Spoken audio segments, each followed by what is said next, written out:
I want to take a moment to show everyone how to administer an online assessment using Elluminate. Now everything begins just like it normally would. You're going to find your assessment under List Assessments. Now when it comes to your filters, some of the ones you really want to focus on. If we use the year, our grade level, and our subject, we're going to find most of the tests that we need. I would advise that you stay away from author, type, and scope, as it can confuse the system at times. From here, we're going to hit search, and when the tests come up that we're looking for, we're simply going to find it and click on it, just like we normally would. Now, when you click on this, you're going to see some options here. You do have an online administration here. You can also find it under administration here. Either one will take you to the same place. When we click on this, what we're going to see, if we have set up testing rosters, they're going to appear here. Now let's assume we need to add a new roster. So we are going to move our mouse over to add roster, and we are going to click on it. Now once we click on it, the first thing we want to do is set up our testing window. To do so, we can click on the calendar. So let's say we are going to start our testing on Wednesday the 30th. And then we want to think about the day we're going to finish it. Now most people are giving 2 days for each assessment. What I would advise is that you give an extra day just in case you have a student who did not finish or needs to finish. That extra day can really help out. So we're going to go till Friday, October 2nd. Now this time frame here is going to open this up for 24 hours, and I'm going to show you how to make it specific to each class that you have. The trouble being that if you keep it open all day, the students can access this test outside of your classroom. They can also access it at home, and we want to avoid that as much as possible.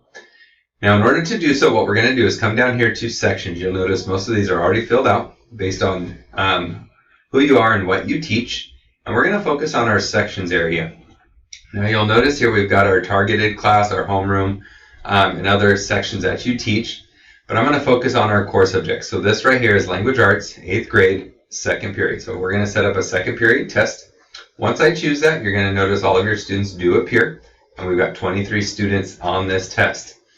Now from here, we want to go to administration settings. This is going to allow us to change our testing window from all day to a daily window.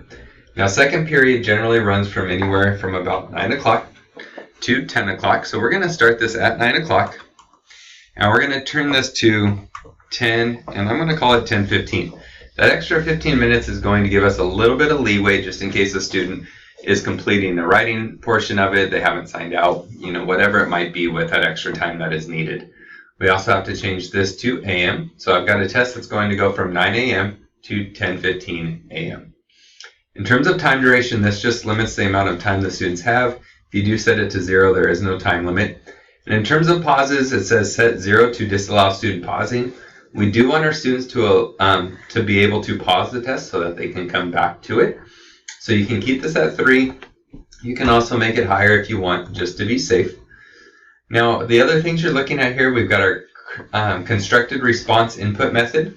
Online is what most people are choosing. That just makes the whole test online.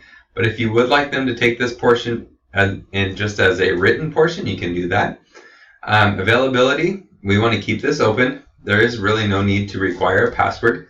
And in terms of browser, we're going to allow any browser or device. The locked browser is similar to the SBAC browser, but at this time it is not supported by the Chromebooks.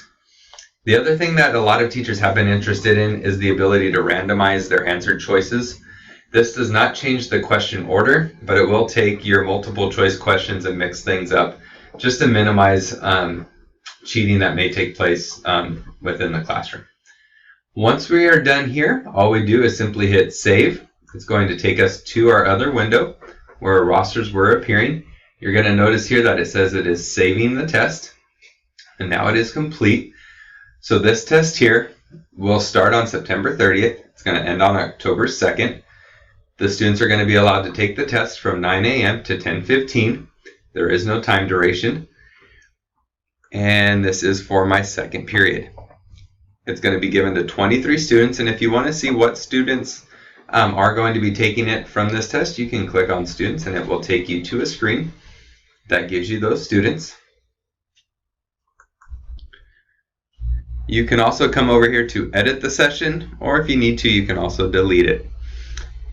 Now with this class here, we do have second period, so we'd also have 3 other instructional periods. So we would just simply repeat the process. We would go up, add another roster, and instead of choosing second period like we have done here, we would simply choose third period, fourth period, fifth period, sixth period, whatever it might be. All right, if you do have any questions, please feel free to email me or give me a call, and we'll work through any problems that you might be facing. Thank you.